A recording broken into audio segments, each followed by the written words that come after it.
우슬초로 나를 정결하게 하소서. 내가 정하리이다. 나의 죄를 씻어 주소서. 내가 눈보다 희리이다. 내게 즐겁고 기쁜 소리를 들려주시사 주께서 꺾으신 뼈들도 즐거워하게 하소서. 주의 얼굴을 내 죄에서 돌이키시고 내 모든 죄악을 지워주소서. 하나님이여, 내 속에 정한 마음을 창조하시고 내 안에 정직한 영을 새롭게 하소서. 나를 주 앞에서 쫓아내지 마시며 주의 성령을 내게서 거두지 마소서. 주의 구원의 즐거움을 내게 회복시켜 주시고 자원하는 심령을 주사 나를 붙드소서. 그리하면 내가 범죄자에게 주의 도를 가르치리니 죄인들이 주께 돌아오리이다. 하나님이여, 나의 구원의 하나님이여, 피 흘린 죄에서 나를 건지소서. 내 혀가 주의 의를 높이 노래하리이다. 주여, 내 입술을 열어주소서. 내 입이 주를 찬송하며 하여 전파하리이다. 주께서는 제사를 기뻐하지 아니하시나니 그렇지 아니하면 내가 드렸을 것이라. 주는 번제를 기뻐하지 아니하시나이다. 하나님께서 구하시는 제사는 상한 심령이라. 하나님이여, 상하고 통회하는 마음을 주께서 멸하지 아니하시리이다. 아멘.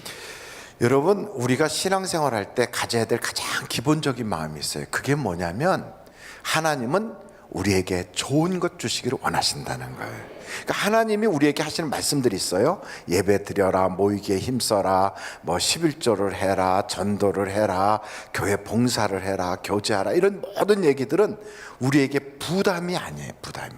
그것은 하나님을 위해서 하시는 얘기가 아니라 우리를 위해서 하시는 거예요. 우리를. 이게 신앙의 가장 기본이에요. 그래서 무슨 말씀을 하시든지 그 말씀은 내게 유익한 거지 하나님께 유익한 게 아니에요. 여러분, 부모님들이 애들 보고 손 씻어라, 이빨 닦아라, 세수해라, 옷은 이렇게 입고 다녀라, 그 전부 다 그게 부모님을 위해서 그러는 게 아니에요. 자신을 위해서 하기로. 자신을 열심히 공부해라. 공부를 열심히 하는 것 부모를 위해서 해주는 줄 알아요. 애들은. 그래갖고 수능 시험 보러 가는데 애들은 거의 남의 일 해주러 가듯이 그러고 가요. 근데 수능 시험장에 보내는 부모들은 자기 일 하는 것처럼 막 애 같아요. 그게 왜 그러느냐? 꼭 우리의 그 모습하고 하나님하고 우리의 관계가 너무 비슷해요. 부모와 자녀들을 딱 보면 자녀들은 다 엄마 위해서 해주는 것처럼, 부모님 위해서 해주는 것처럼 그렇게 제세 드리고 제세 부리면서 공부해줘요. 그리고 자기 마땅히 하면 그것 가지고 평생을 행복하게 살 텐데 그걸 그냥 그렇게 막 그래요. 그런데 여러분, 부모는 안 그래요. 자기 자녀를 사랑하니까 그게 내 일처럼 막 안타까운 거예요. 하나님이 성경에 보면 수도 없이 같은 말을 반복하고 수도 없이 막 사람들을 보내고 수도 없이 목사들을 보내서 24시간 계속 안 들으면 안 들을 수가 없도록 계속 이야기해요. 왜 그러느냐? 하나님의 애 같다는 거예요. 근데 그게 하나님을 위해서 그러는 게 아니에요. 우리를 위해서 그래요. 우리를 위해서. 그런데 그거를 몰라요. 그러니까 우리는 첫째, 모든 말씀은 누구를 위한 것이다? 나를 위한 것이다. 근데 어떤 사람은 에이 그거 아니야, 다 종교 관계자들, 교회 목사들 위해서 그러는 거야, 그거 우리 위해서 그러는 거 아니야, 그런 생각을 해요. 엉뚱한 생각을. 근데 사실은 종교 관계자라고 하는 사람, 또 목회자, 뭐 교회에서 일하는 사람들은 사실은 하나님이 더 냉정하세요. 굉장히 냉정하세요. 그런데 성도들 중에서도 초신자들에 대해서는 하나님이 굉장히 후덕하세요. 왜냐하면 여러분 가정에도 보면 애를 금방 탁 출생하면 아이는 하는 거 없어도 무조건 사랑받고 무조건 칭찬받아요. 무조건 사랑받고 무조건 칭찬받아요. 중2쯤 되면 별 말썽을 다 떨어도요, 부모가 다 이해해요. 뭐라고 생각하냐면 중2 병 걸렸으니까 저런다. 그래서 다 이해해요. 근데 나이가 30이 됐는데 그 짓 하고 있으면 그 다음부터는 어떤 일이 벌어져요? 용돈도 안 줘요. 그 다음부터는 어디 나가라고 그래. 자꾸 더 좀 밖에도 좀 나가라고 그러고. 똑같아요. 교회 사역자가 되고 목사가 되고 전도사 되죠. 하나님이 굉장히 냉정해져요. 그런데 초신자, 교회 지금 막 열심히 다니는 사람, 여러분 성도님들, 그건 뭐 하나님이 그냥 우리가요 이렇게만 해도 까꿍 그러고 좋아하신다고요. 여러분 그러니 얼마나 복 받았어요. 그러니까 목사 되지 마세요. 될 수 있으면 신학교 가려고 하지도 마세요. 어떤 때는 이런 사실을 딱 알고 나서는 내가 목사 되지 말고 성도로 있을 거 그랬다 이런 생각이 들 때도 있어요. 옆에 분들한테 하나님은 당신을 위하십니다. 한번 같이 이야기하겠어요. 시작. 하나님은 당신을 위하십니다. 이게 얼마나 놀라운지 몰라요. 우리가 무슨 대단한 일을 해서가 아니에요. 그런데 오늘 성경 말씀 시편 51편을 보면 다윗이 이런 말을 해요. 여러분 17절 말씀 한번 같이 읽어보실까요? 시편 51편 17절 시작.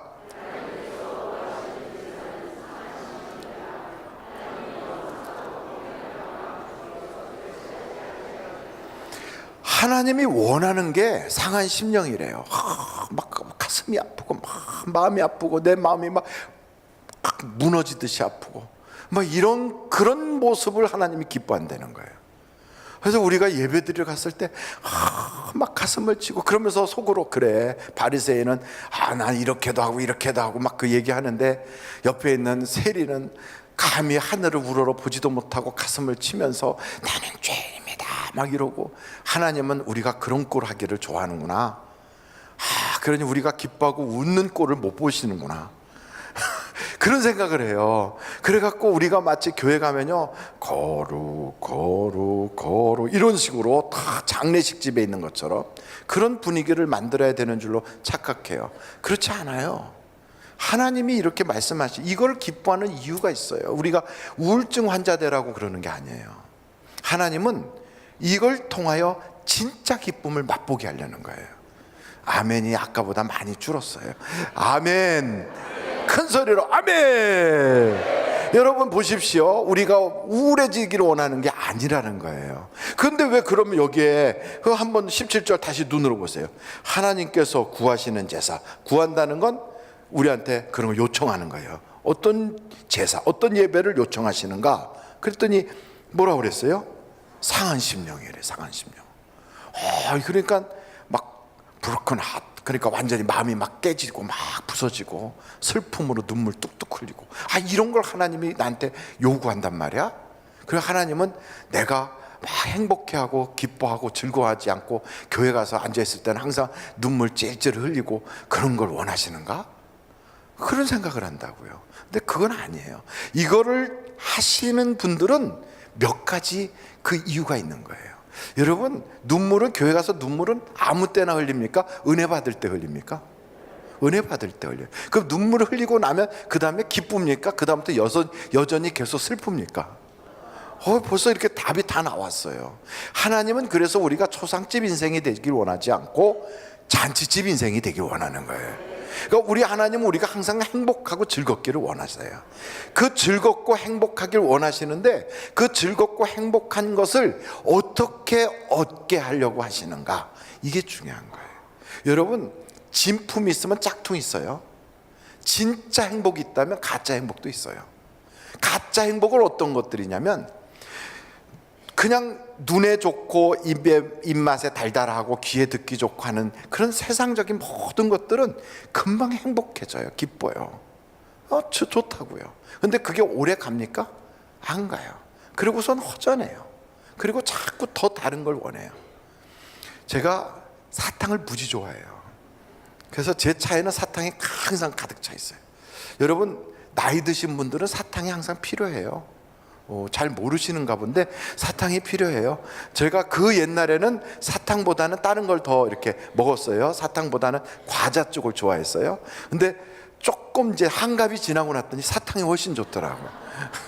사탕을 딱 먹으면요, 첫째 입안이 달달해서 좋아요. 둘째 힘이 나요. 그래서 당이 떨어져서 그런가? 제가 당이 없어요. 근데도 사탕을 먹으면 기분이 쾌활해지고 좋아요. 그래서 운전대 딱 잡은 순간 입에다 사탕을 딱 넣어요. 그래서 입에 사탕이 이렇게 물린 채로 운전하면요, 누가 싹 새치기 해도 입에 사탕이 있어 욕도 못해. 그래갖고 부드럽게 씩 웃어져요. 왜? 달달하니까, 기분 좋으니까. 여러분 사탕을 입에 딱 넣으면 다 괜찮아. 제 생각에 그래요. 다 괜찮아. 근데 여러분 몸에 좋아요, 나빠요? 나빠요. 첫째 나쁜 것은 이빨이 빨리 썩어요. 그리고 언제 그러다가 갑자기 당이 올지도 모르고 전체적으로 안 좋단 말이죠. 그러니까 안 좋은 걸 계속 먹으면서 행복을 느끼고 있다는 것은 그거는 거짓 행복이라고요. 그건 짝퉁이에요. 그러니까 우리 하나님께서도 우리에게 똑같이 그러시는 거예요. 육체적으로 막 뭔가 즐거워하는 거, 그 성경에 보니까 솔로몬이 그거 해봤어요. 여러분 한번 전도서 2장을 딱 펴보세요. 전도서 2장. 전도서 2장 1절서부터 제가 보도록 하겠습니다. 나는 내 마음에 이르기를, 자, 내가 시험 삼아 너를 즐겁게 하리니 너는 낙을 누리라 하였으나, 이 너는 누구를 말하냐면 남을 말하는 게 아니라 솔로몬이 자기 자신한테 하는 거예요. 자기가 마음을 먹었어요. 그래서 솔로몬 보고 너는 말이야 이제부터 마음으로 즐거워해, 이렇게 한 거예요. 낙을 누려라. 그런데 그 낙을 어떻게 누리려고 했냐면 3절 한번 볼까요? 3절 다 같이 읽어보시겠습니다. 시작. 내 마음으로 깊이 생각하기를, 내가 어떻게 하여야 내 마음을 지혜로 다스리면서 술로 내 육신을 즐겁게 할까? 또 내가 어떻게 하여야 천하의 인생들이 그들의 인생을 살아가는 동안 어떤 것이 선한 일인지를 알아볼 때까지 내 어리석음을 꼭 붙잡아 둘까 하여. 그 다음에 4절 시작. 나의 산업을 크게 하였도다. 내가 나를 위하여 집들을 짓고 포도원을 일구며 여러 동산과 과원을 만들고 그 가운데 각종 과목을 심었으며 나를 위하여 수목을 기르는 살림에 물을 주기 위하여 못들을 팠으며 남녀 노비들을 사기도 하였고 나를 위하여 집에서 종을 낳기도 하였으며 나보다 먼저 예루살렘에 있던 모든 자보다도 내가 소와 양의 떼를 저 많이 가졌으며 은금과 왕들의 소유한 보배와 여러 지방의 보배를 나는 위하여 쌓았고 또 노래하는 남녀들과 인생들이 기뻐하는 처첩들을 많이 두었노라. 자, 이렇게 보면 이 사람은요 쾌락을 많이, 술 먹고 막 쾌락과 향락을 즐기는 것뿐 아니라 그것 가지고도 부족하니까 그 다음에 어떤 일을 막 벌여서 성취도 하고 목적을 달성하기도 하고 이런 걸 통하여 자기가 자기의 존재감을 이렇게 맛보려고 한 거예요. 쉽게 말하면 육신의 쾌락을 즐기거나 아니면 어떤 일을 열심히 해서 거기서 성취감을 느끼거나 이런 걸 통하여 행복해지려고 그랬어요. 여러분 그거 하면 행복해져요, 실제로. 그런데 그 행복이 결국 어떻게 되는가? 11절 한번 보실까요? 11절 거기에 전도서 2장 11절이에요.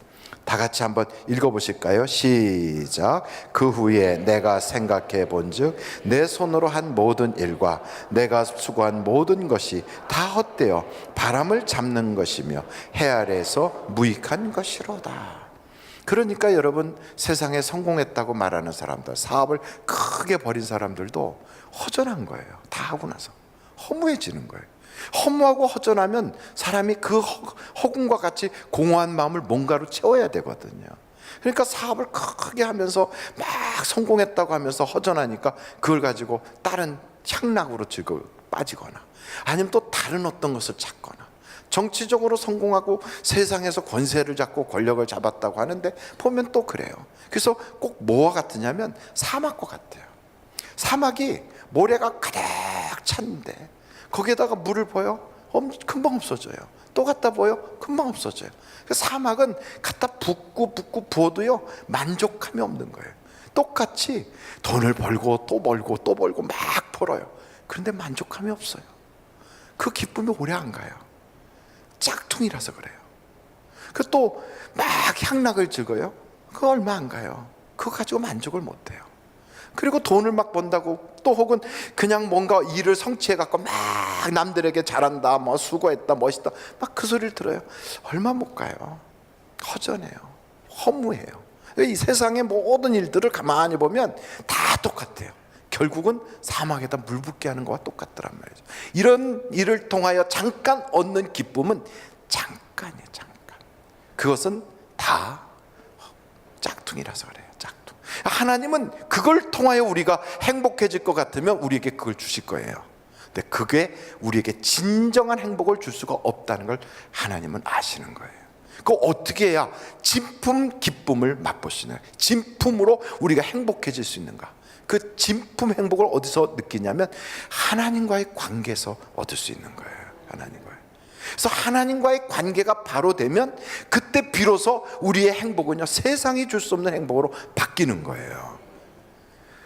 여러분, 제가 공부했던 그 학교는 샌프란시스코라고 하는 데 있어요. 소살리토 밀벨이라고 하는 데 있어요. 못 가보셨지만 나중에 혹시나 사진으로라도 이렇게 보신다면, 우와, 이런 데가 다 있어 그래요. 앞에는 보트 요트장들이 쫙 있어요. 샌프란시스코에 그 호수 같은 바다가 쫙 펼쳐져요. 거기에 금문교가 쫙 있어요. 벌써 노래가 달라요. 샌프란시스코 막 이런 노래가 나와요. 그리고 주말 되면 그 샌프란시스코 앞에 있는 그 베이에 그냥 그 뭐죠, 이렇게 막 바람 타고 막 달리는 그런 모르겠어요, 뭐 하는 건지. 하여간 구경만 해봤지 한 번도 타본 적이 없어가지고 그런 거 타고 막 바다가 그냥 전체가 마치 뭐 새들이 펼쳐지는 것처럼 쫙 펼쳐져요. 아름답기가 이루 헤아릴 수 없어요. 근데요, 그렇게 아름다웠던 것도 한 달 지나니까 있는지 없는지 보이지도 않아요. 아무것도 아니에요. 세상이 줄 수 있는 아름다움이나 그런 건 다 별것 아니에요. 이상하게 제가 만난 수많은 사람 중에 여자가 인물이 엄청 좋은 여자가 시집을 가면, 제가 만난 사람이라니까 여기 있는 분들 말고요, 다른 데서 만난 사람들이에요. 그런 사람들과 결혼한 그 남편은 그렇게 인물 좋은 여자를 보고 행복하게 오래 살았더라 해야 되는데, 그런 여자들이 대부분 가정이 불우하더라고요. 가정이. 그래서 미인이 행복하지 않다는 거예요. 왜? 이상하게 왜 그러는가 봤더니, 미스 코리아하고 결혼한 남자가 미스 코리아 놓고 또 다른 여자하고 바람이 났어. 왜 그러는가? 한 달 살아보니까 별것도 없어. 그러니까 또 다른 아름다움을 추구한다고 또 다른 사람을 자꾸 찾아요. 왜 그러는가? 목말라서 그래. 목말라서. 진정한 행복은 거기서 오는 게 아니에요. 진정한 아름다움은 거기서 오는 게 아니에요. 그래서 하나님이 시편 51편에 무엇을 우리에게 말씀하고 계시냐면, 하나님과의 관계가 회복이 되는 것이 진짜 행복이다 이 말이에요. 그래서 거기서부터 행복이 오기 때문에 뭘 하느냐, 하나님이 원하는 예배에서 눈물 콧물 흘리는 예배, 거기서 상한 심령으로 가는 것이 행복의 시작점이에요. 여러분, 느헤미야서를 한번 보도록 하겠습니다. 8장이에요 느헤미야서 8장. 느헤미야서 8장 9절부터 보도록 하겠어요. 느헤미야서 8장 9절을 딱 보시면, 백성이 율법의 말씀을 듣고 다 우는지라. 여러분, 말씀을 들었어요. 근데 눈물이 나요. 어떻게 돼서 그렇죠? 은혜 받아서 그래요. 깨달아져서 그래요. 말씀 듣고 눈물이 나는 거예요. 왜 눈물이 날까요? 첫째는 내가 그렇게 못 사는 것 때문에 가슴이 아픈 거예요. 둘째는 하나님의 사랑이 감동이 되는 거예요. 셋째는 이렇게 좋은 말씀이 있는데도 몰랐던 것 때문에, 이제서 알았다는 것 때문에 막 나도 모르게 눈물이 쏟아져요. 근데 이런 눈물은 대부분 회개의 눈물, 회한의 눈물, 참회의 눈물, 이런 눈물들이에요. 이 눈물이 막 쏟아지잖아요. 그러면 그때부터요, 자기를 돌아보고 자기가 잘못된 부분들을 고치기 시작해요. 회개가 나와요. 그 하나님과의 관계가 회복이 돼요. 그러고 나면요, 눈이 맑아지고 영이 기뻐하고 삶이 기뻐져요. 할렐루야. 그래서 예수를 믿은 다음에 당신이 진짜 예배 중에 혹은 말씀 듣다가 혹은 기도하다가 울어본 적이 언제입니까? 하고 물을 때 10년 전이요. 그러면 그 사람은 지금은 어떤 상태일까요? 지금은요, 사막이에요. 보나마나 사막일 거예요. 그러니까 목사가 무슨 얘기를 해도 만족함이 없어요. 교회에서 무슨 일을 해도 행복이 없어요. 세상에 뭘 갖다 채워줘도요, 다 그냥 별것 없어요. 사막이에요, 사막. 그래서 성경이 그랬어요. 목마른 자들아 나 내게로 오라. 그런 사람들은 뭐 해야 되느냐? 주님께로 다시 가야 돼요. 다시 가야 돼요. 그래서 예배가 회복이 돼야 되고, 기도가 회복이 돼야 되고, 찬송이 회복이 돼야 되고. 저 목사인데요. 목사면 뭐 합니까? 예배를 주관한다고 설치다가 하나님과의 관계는 하나도 못할 수도 있어요. 소용없어요. 내가 선교사든 목사든 교회 뭐든 아무 상관없어요. 하나님 앞으로 다시 가서 그 목마름을 완벽하게 해결하려면 하나님과의 관계가 빨리 회복이 돼야 돼요. 그래서 물어봐야 돼, 자기에게. 내가 진짜 주님 앞에서 울어본 적이 언젠가? 내가 진짜 주님 앞에서 눈물 흘린 때가 언제였지? 나는 왜 눈물이 메말랐나? 눈물이 메말랐다면요, 그 눈물이 회복이 돼야 돼요. 내 영혼에 눈물이 흐른다는 것은 내 인생에 축복의 비가 쏟아지는 거예요. 내가 주님 앞에서 울 수 있을 때 그 눈물이 나야 내 영혼의 밭에 하나님이 지금 비를 내리는 거예요. 이렇게. 여러분, 그냥 갖다 수돗물 막 갖다 틀어주잖아요. 그러면 땅이 딱딱하게 굳어버려요. 근데 이상하게 하늘에서 비가 내리잖아요. 땅이 부들부들해요. 참 이상하죠?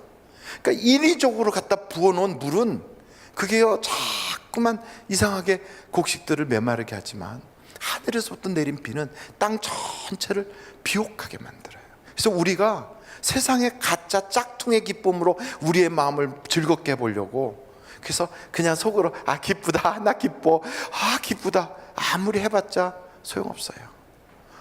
기쁜 척하면서 나는 교회 다니면서 은혜 받았어, 나는 너무너무 은혜 받은 사람이 하고 웃는 척해도요, 노래도 있어요. 웃고 있지만 눈물이 난다, 그런 노래도 있어요. 누가 불렀더라 그 노래를? 그게 복음성가인 줄 알았어요. 그렇지만요, 얼마나 그런 사람들이 많은 줄 아세요? 세상에 웃고 있어도 눈물이 나는 사람들이. 왜요? 사막이라서 그래요. 사막이에요. 우리의 마음의 밭이 사막이 아니고요, 그냥 요만큼만 줘도 감사, 이런 일이 있어 남쳐, 이런 사람들은요, 그 물이 아구까지 찰랑찰랑하게 넘치면 불 것도 없어요. 바람만 불어도 넘쳐나 막. 그러니까 지나가면서 낙엽만 떨어도 감사해요 막. 여러분, 이게 충만한 거예요. 충만해. 근데 워낙에 눈물을 흘린 적이 없어. 메말라 버렸어. 그런 사람은요, 아무리 갖다 부어도요, 아직도 목이 말라. 아직도 목이 말라. 목이 마른 인생이에요. 여러분, 주님께로 돌아와야 돼요.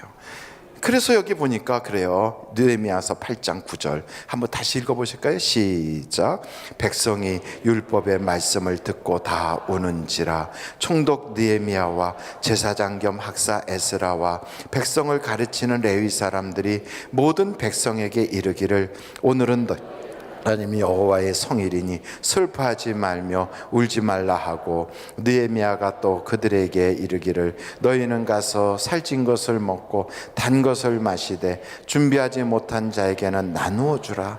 이날은 우리 주의 성일이니 근심하지 말라. 여호와로 인하여 기뻐하는 것이 너희의 힘이니라. 아멘. 옛날에는 자기를 위해서 기뻐했어요. 그래, 내 가족이 어떻다면 그것만 기쁜 거예요. 그냥 내가 좀 못하면 그게 기뻤어요. 그건 목마른 거예요. 사막이에요. 근데 바뀌는 거예요. 예배의 눈물이 회복이 되고 기도의 눈물이 회복되면 하나님 때문에 기뻐요. 하나님을 막 기뻐하게 돼요. 이것이 우리의 영혼의 단비가 되는 거예요. 단비. 이렇게 되는 사람은요, 자기가 있는 것을 막 나눠줘요. 그 어떤 기쁨을 나눠줘요. 그래서 사람들이 내가 기쁘니까 다른 사람에게도 기쁜 말이 가요. 멋있어요. 참 얼마나 아름다운지, 하나님이 참 기뻐하시는 분 같아요. 말 한마디로 해도 그래요. 근데 자기가 사막이잖아요. 사막에는 거친 바람밖에 없어요. 나무가 나도요, 가시나무밖에 안 나와요. 그래서 말하는 것이 가시나무고 행동하는 것이 가시나무예요. 여러분, 그렇게 되면 어떻게 해야 되겠어요? 물된 동산처럼 변화해야 돼요. 그래서 성경에 뭐라고 나와 있냐면, 이사야서 55장에 목마른 자들아 물로 나오라, 돈 없는 자도 오라. 너희는 와서 사 먹되 돈 없이 값없이 와서 포도주와 젖을 사라. 누구에게 오라는 거예요? 예수님께로. 예수님께로 오라는 거예요. 여러분, 오늘 우리가 그래서 온 거예요. 그래서 목사 앞에 온 게 아니에요. 예수 앞에 나오면 그 다음에 뭐가 돼요? 모든 죄 사고. 그래요. 먼저 죄가 사해져야 관계가 회복이 돼요. 오늘도 그래서 우리가, 하나님이 그러는 거예요. 너 나하고 관계가 회복돼야 진짜 행복한 거야. 내가 너한테 원하는 건 너의 행복이야. 내가 너에게 원하는 건 너의 기쁨이야, 너의 즐거움이야. 너의 인생의 잔치집 같은 인생으로 만들어주고 싶어. 어둠에서 빛으로 나오게 하고 싶고, 마귀의 권세 아래 있는 너의 그 꼴에서 벗어나서 하나님의 자녀의 권세가 얼마나 멋있는가를 너가 좀 체험해보고 싶어. 그러면서 회개해라, 돌아서라. 여러분, 그거를 안 하고서 아무리 생각을 바꾼다고 해도 안 돼요. 그리고 뭐 술로 한번 잊어버리겠다, 소용없어요. 내가 성공하면 되겠지. 성공하면 더 목말라요. 그러니까 성공과 출세를 했던 사람들 치고 가정이 온전한 사람 별로 못 봤어요. 왜냐하면 목마르니까 다른 걸로 채우거든. 대부분 그래요.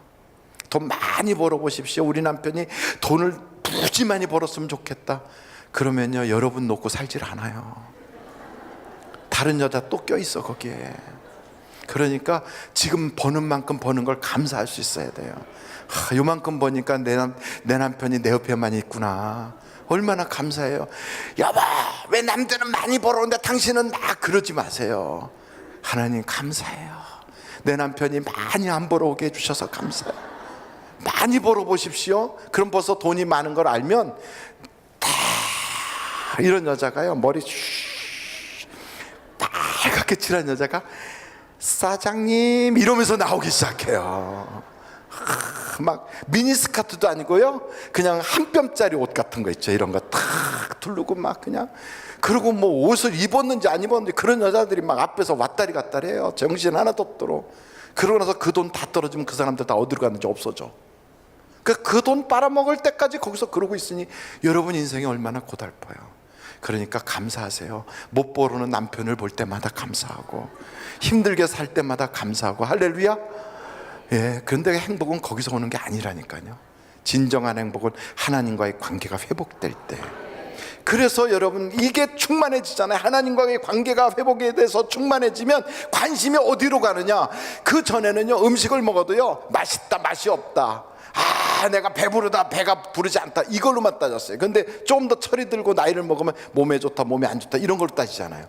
영혼도 똑같아요. 그전에는 내가 재밌나 재미없나 이걸로 따졌어요. 근데 이제 달라요. 내 영혼에 유익한가. 이제 달라져요. 이게 내 영혼에 유익한가. 이런 말을 하는 것이 내 영혼에 유익한가. 달라져요.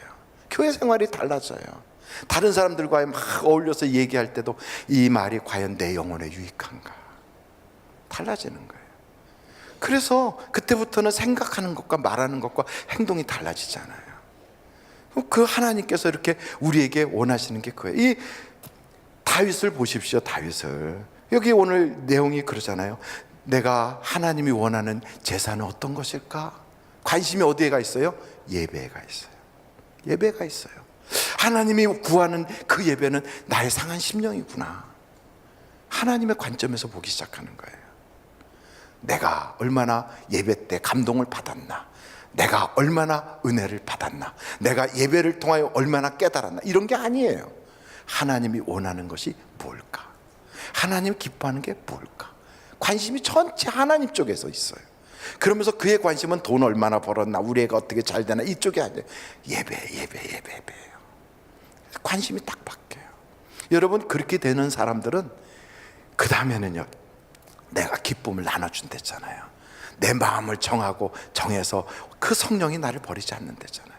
여러분, 이런 놀라운 영적 수준까지 딱 들어가는 순간 그 인생은요, 잔치집이 되는 거예요. 잔치집이. 그래서 다윗은요, 고난도 많았어요. 시련도 많았어요. 어려움도 많았어요. 우리 같으면 팔자가 드세다, 나는 재수가 없다, 이런 소리 할 텐데 다윗의 평생에 그런 말 한 번도 없어요. 다윗은 뭐라고 그래요? 자기 자신을, 나는 복받은 사람이야. 내 영혼은 너무너무 하나님 때문에 기뻐. 얼마나 기뻐합니까? 그리고 그 다윗의 고백을 보면요, 여호와 때문에 나는 부족함이 없대요. 여러분, 이런 인생 살고 싶지 않아요? 바로 그것이 우리를 향한 하나님의 뜻이라고요. 하나님은 오늘도 여호와가 나의 목자가 되시니 부족함이 없어. 바로 이렇게 말하기를 원하고 있는 거예요. 이게 잔치집이에요. 여러분, 잔치집 인생 다 되시기를 간절히 바랍니다. 돈 없어도 좋아, 병들어도 좋아. 왜? 하나님이 나의 하나님이니까. 아멘을 별로 안 하잖아요. 돈도 있어야 좋아, 건강해야 좋아. 왜? 하나님도 계시니까. 둘 다 있으면 좋지요, 물론. 그렇지만 세상 사람들이 어렵다고 말하고, 어떻게 너는 그런 때에 웃을 수 있니? 너는 어떻게 그런 형편에서 감사하니? 라고 말할 수 있는 그런 형편에서도 우리에게는 넘쳐나는 거예요. 뭐가? 기쁨이 넘쳐나는 거예요. 이게 안 됩니까? 그럼 오늘 주님 앞에 다시 찾아가세요. 성령으로 우리를 충만하게 하실 때, 그때 여러분 그 일은 일어나기 시작해요. 성령은 뭐예요? 능력이에요. 그렇게 할 수 없는 자에게 능력을 주세요. 기뻐하지 못하는 자에게 기뻐할 수 있는 힘을 주세요. 이 세상 속에 빠져있던 자에게 벗어날 수 있는 힘을 주세요. 그래서 온전히 기뻐하는 모습으로 확 달라져요. 그러니까 주여 주의 성신을 내게서 쫓아내지 마옵소서 그러잖아요. 여러분, 오늘 이 저녁이 바로 회복하는 밤이에요. 주님, 나로 하여금 예배가 회복되게 하시고, 주님, 나로 하여금 하나님과의 관계가 회복되게 하시고, 주님, 나로 하여금 기쁨이 회복되게 하여 주옵소서. 그래서 옆에 사람에게도, 내 주변의 모든 친지들에게도 그 기쁨을 넘기고 불어줄 수 있는 내가 되게 하여 주옵소서. 이런 마음으로 여러분 오늘도 이따가 기도할 수 있기를 바랍니다.